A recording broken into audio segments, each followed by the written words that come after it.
324 qoys oo danyar ah isla markaana laga soo kala qoray 7 xaafadood ay ka kooban tahay degmada Bulaburde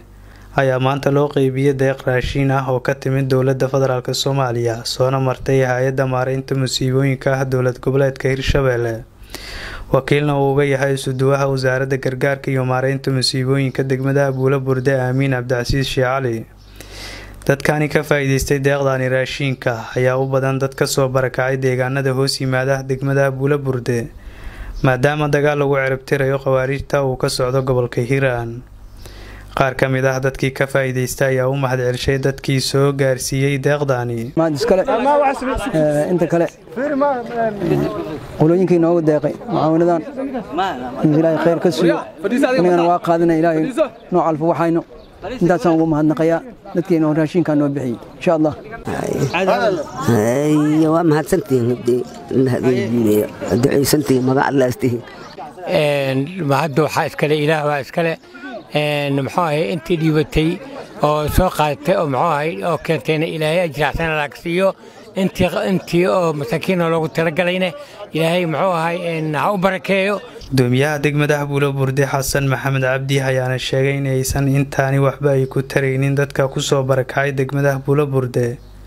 hayna u baahan yihiin gacanta dawladda waxa meeshan aan ku qaybinay dad gaarayo raashin 324 ruux oo runtii dadkii dagaaladii iyo abaarihii ka soo barakacay iyo dadkii magaalada darnaayo aad u liitay ah waana si habsami leh oo aad u fiican ma sha Allah ayaan ugu qaybinay hadii Ilaahay yiraahdo waxaan rajaynaynaa insha Allah dadkii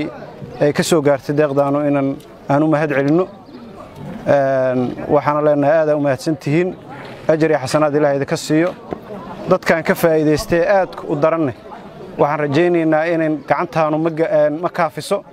in gargaar kale degdeg ah la soo gaaro maadaama dadkii colaaday iyo abaar isugu darsameen magaaladiina ay ku soo qaxeen